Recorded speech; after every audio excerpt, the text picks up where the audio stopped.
This won't be a long chapter, but it's an important one. I want to discuss the relationship between elevation or altitude and blood work. I think what happens is a lot of people end up that they go in to get their blood work done and then they get the numbers back and they're slightly out of range and their doctor freaks out. That in turn makes you freak out, and then everything has to be changed. I'm on too much stuff, I can't be on TRT. Even if you're cycling, all of a sudden it can bring your cycle to a screeching halt, or you just live with that anxiety that I'm gonna freaking die. What I have found living at 9,000 feet for the last year, I lived at roughly 7,600 for the 8 years prior to that.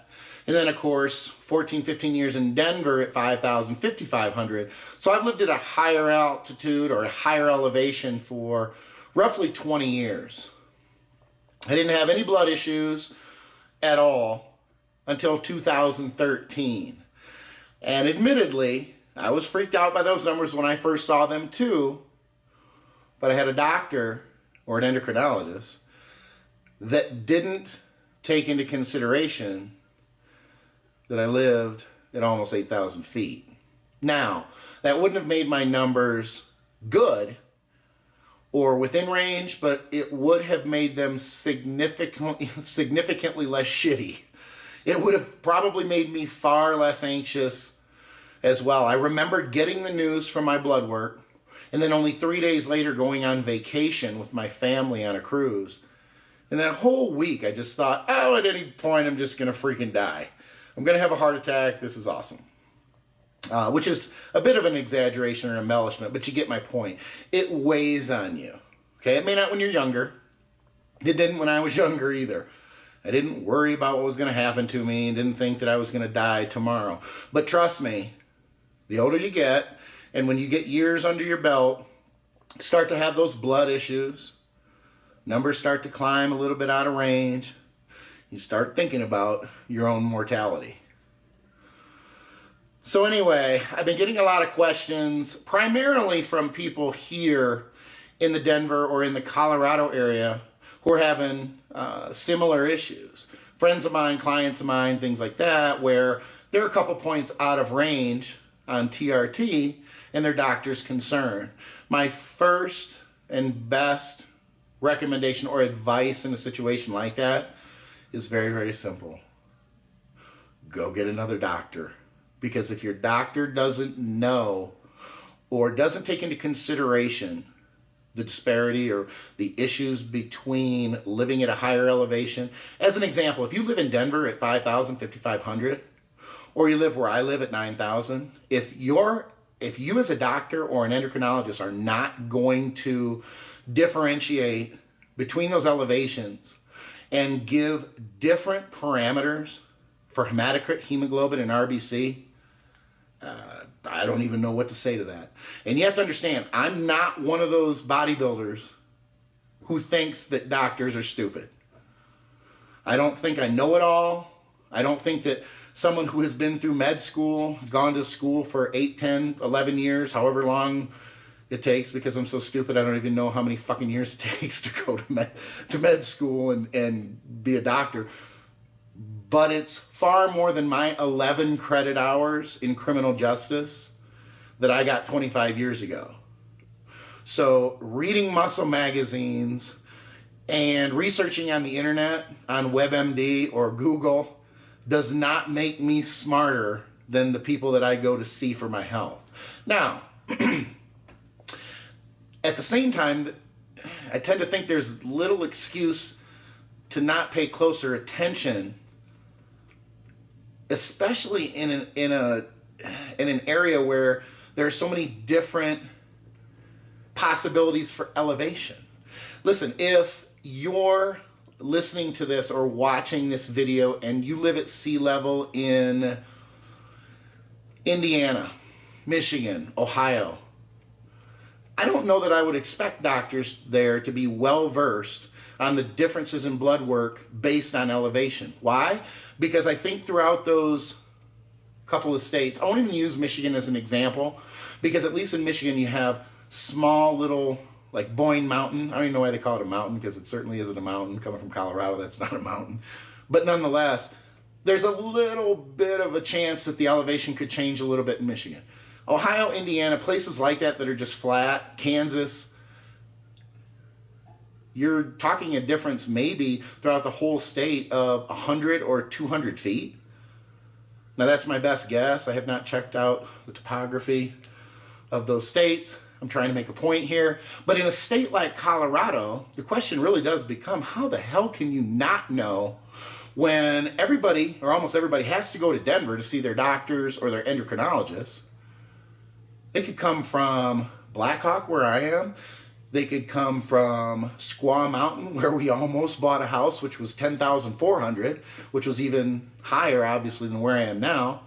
One of the clients that I had that was asking me about his blood work lived in Conifer, 79, just under 8,000, I think, elevation.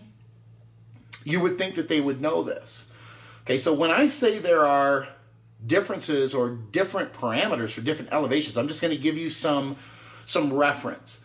Okay, these are not numbers that I have gotten straight from my endocrinologist or anything. Well, I take that back. I did get them straight from my endocrinologist, but they're not hard and fast numbers. Okay, those just aren't, they don't have numbers like that set. Why, I don't know.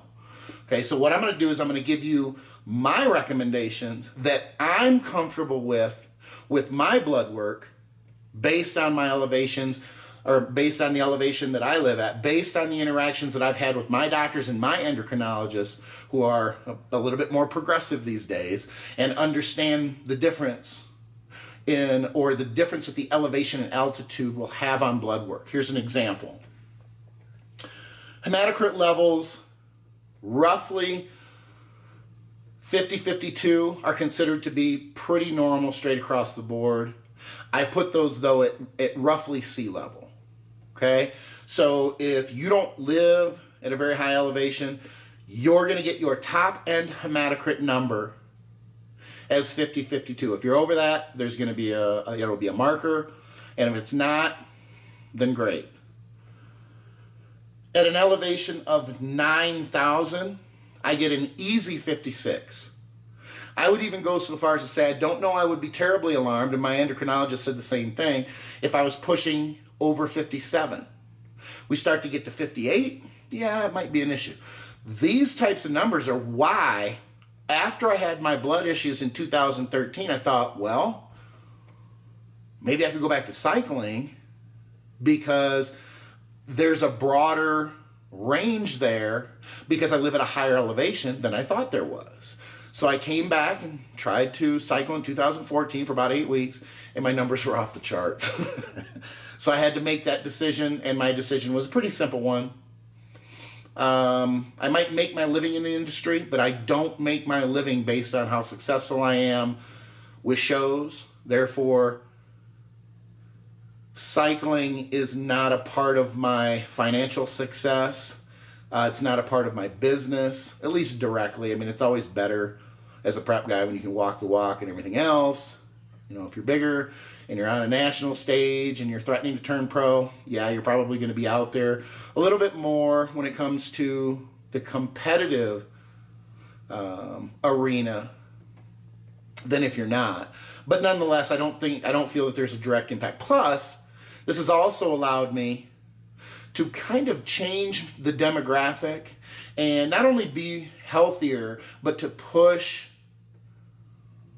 I think, better and more responsible information to the 40-something demographic, which is essentially why I'm doing the TRT bodybuilding DVD anyway, to prove the point that you don't have to do suicide cycles and you don't have to be kamikaze with your use to be able to at least maintain the muscle that you have taken years to build. Now, you may not, on TRT dosing after cycling for years, all of a sudden start growing bigger than you were when you're on cycle. That's probably not going to happen. But I have shown, and am showing with the information in this DVD, that the amount of muscle that you can retain in the condition that you can stay in on TRT dosing is far more than 99% of the population thinks it is, and even more so than I thought it was. I thought I was going to hold muscle and anything. I have been able to maintain more muscle than I ever thought that I would be able to, and conditioning. Those were just numbers for hematocrit. Hemoglobin are, they're comparable as an example. 17 is typically the baseline for hemoglobin.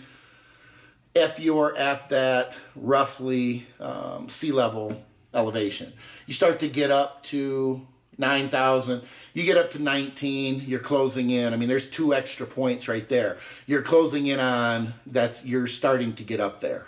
So I would almost say if I were back to cycling and I was over 19 or at 19, I'd be concerned that I was getting a little high. 18.5, 18.25, I don't know that I would be terribly concerned. And it's even more important that you're able to maintain that number or those numbers, especially if you're on cycle or on TRT dosing. If you maintain those numbers and they stay stable, that's pretty good.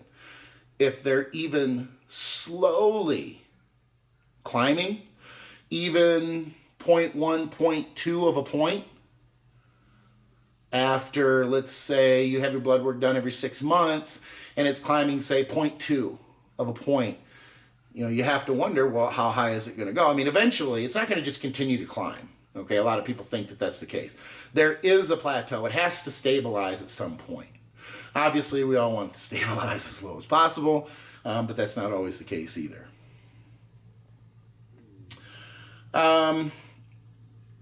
Another thing that I want to point out as far as and this is an important point, as far as elevation and blood viscosity, okay? And I was actually asked this once. This is what made me go out and look into this more, because I was asked a question that I just was like, wow, I don't know. That's a really good question. The question posed to me was this: if there's a lower mortality rate for people living at higher elevations, and there is, people who live at higher elevations have a lower mortality rate,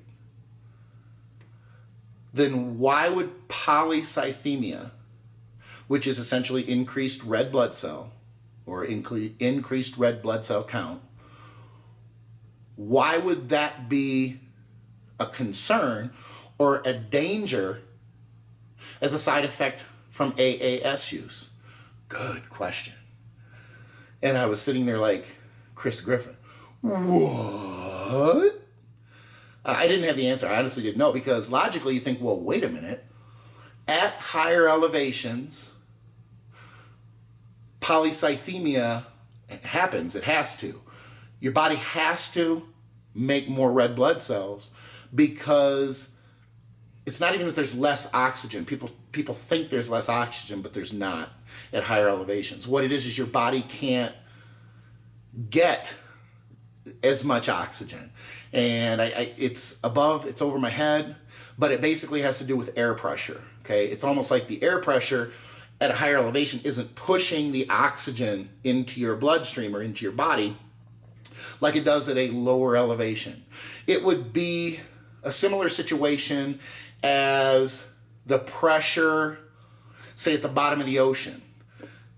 There's such massive pressure down there that even submersibles will end up, if you watch The Abyss from 25 years ago, I'm dating myself, submersibles will just implode at eventually at different or at extreme depths. That's from the pressure, okay? I would assume that that is the explanation, in the sense that that would be probably the largest disparity I can think of from a high elevation to, the bottom of the sea, where that pressure is just extreme. And then when you get to the higher elevation, it's, I don't want to say non-existent, but relative to that, it's that pressure isn't there. So the body has to function essentially on less oxygen. The body changes the makeup of the blood to do that. So, and just for reference, there is major or primary and secondary polycythemia. Okay. Primary is just if you have a health concern or it's a health issue that your bone marrow is just kicking out too many red blood cells, and it's not from, I guess the best way to explain it, it's not from anything you did. It's along the lines of diabetes. Okay. Main polycythemia or primary is like diabetes 1. Okay, it's a health condition that you really don't have any control over. You just have to fucking live with it. Secondary polycythemia essentially means that in some way the polycythemia or the increase in red blood cells has been caused, probably by something you did, but it could be something as simple as you live at a higher elevation, you have COPD, you use AAS, you are a smoker, that sort of thing. Those are just some examples, okay? And that's, again, along the lines of type 2 diabetes, because, of course, type 2 diabetes, we have essentially created with our lifestyle, our eating, not taking care of ourselves, not exercising, that sort of thing. It's something that we cause that we're not necessarily born with and have no control over, okay? So, again, back to the question, why is polycythemia then based on elevation not dangerous, but we're told that it is for AAS use? The reason is this: living at a higher elevation and the changes that the body has to make to adapt to less oxygen is more of a normal circumstance or an adaptation by the body. When you use AAS or you smoke, what was one of the other examples? I'll just use those two. There was another example that I had too that would make the same point. But AAS or smoking, you're causing that. It's almost an artificial increase or an artificial increase in red blood cells. That's the danger. Now, what I can't tell you is specifically the processes that take place as to why one is dangerous and why one is not. But it is a huge difference for no other reason than, or the most obvious reason being, that low mortality rate for people who live at higher elevations. Because obviously, I mean, when I was thinking, okay, I'm going to move to, I'm going to live at 7,800 or 7,500 feet, and I'm going to have polycythemia, secondary polycythemia from elevation, and I would have been competing at the time and cycling, so I would have had secondary polycythemia on top of that from cycling. You have a dangerous combination there. I definitely do not believe that the healthy change in blood from living at a higher elevation somehow Pac-Man's away the bad shit that's going to happen from the polycythemia from the gear. I think it's safe to say and logical to say that the two together would probably not be a very good idea. So I have had my blood work done now. We've been living here at 9,000 for about, it's a year and a week. And I've had my blood work done 3 times. And remarkably, my numbers only went up roughly not even 0.5. Not even a half a point. Roughly, I think it was 0.3 or 0.4. I'd have to check. But it was so insignificant that I don't even remember what the numbers. I expected it to be more than that. And I was okay with it going up. Because remember, I'm doing TRT dosing anyway. So I'm not concerned about those numbers. Those numbers are great.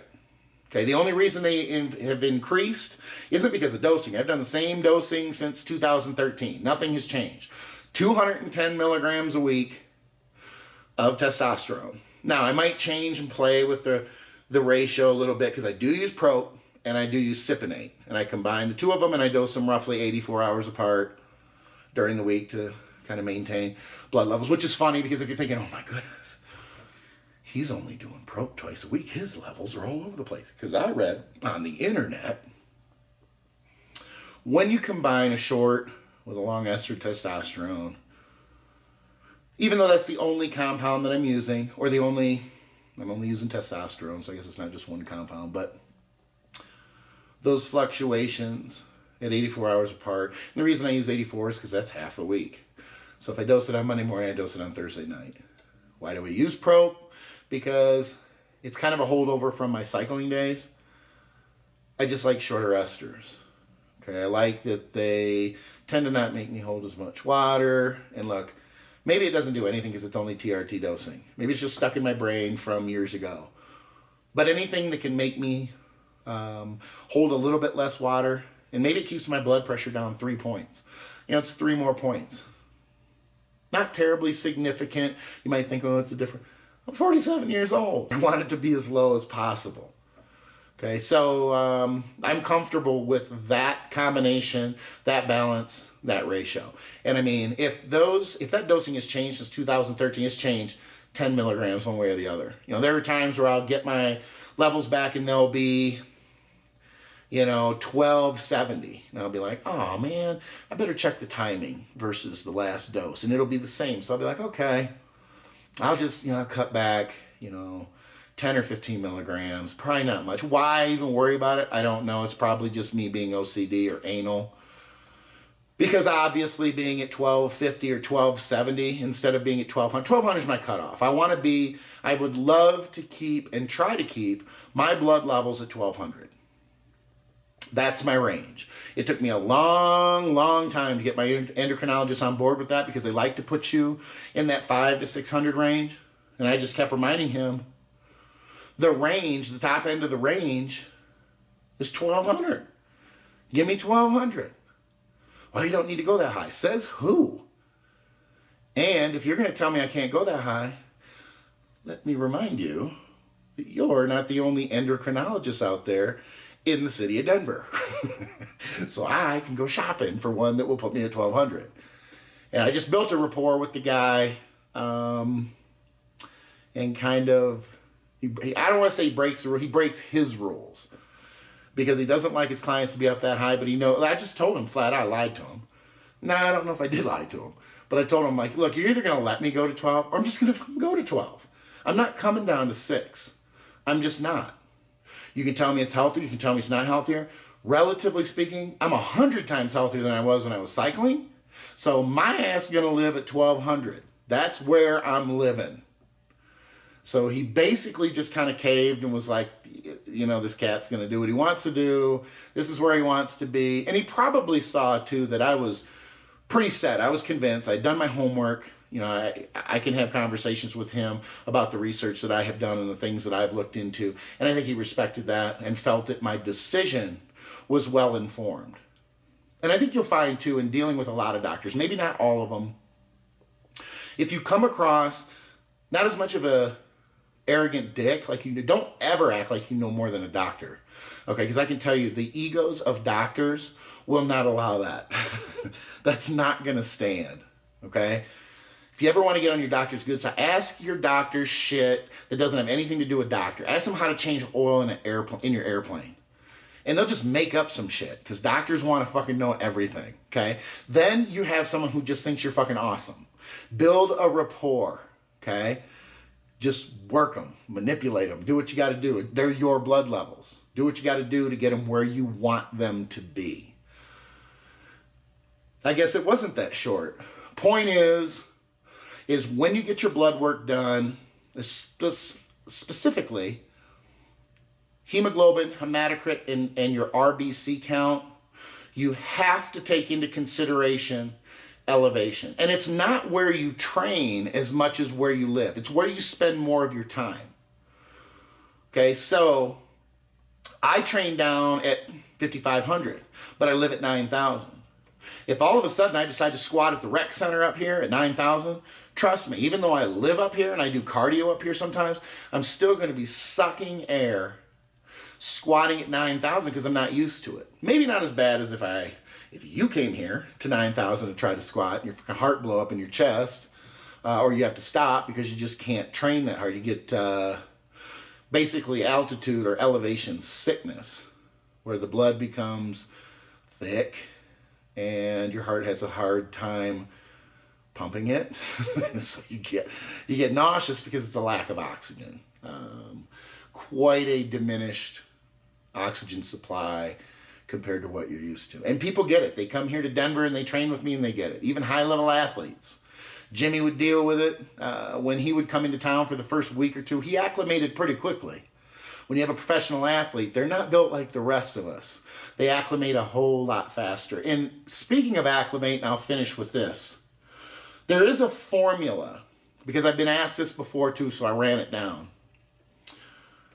And the formula basically says how long it takes someone to acclimate, not only to a specific elevation going up, but also coming down as well. Because you're going to get a lot of athletes who will train at a higher elevation, and then they go to compete at a lower elevation, and they need to know, hey, how long do I have before my performance is going to go back to normal? Because if you train at a high elevation, you go to compete at a lower elevation, you're going to have better oxygen uptake at that lower level. You're going to perform better.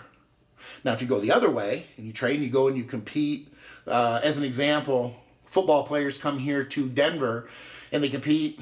They play the Broncos. You're going to see them sucking air on the sidelines, trying to get as much oxygen as they can, because their performance is going to suffer here because they're not used to that type of training. They're not acclimated to it.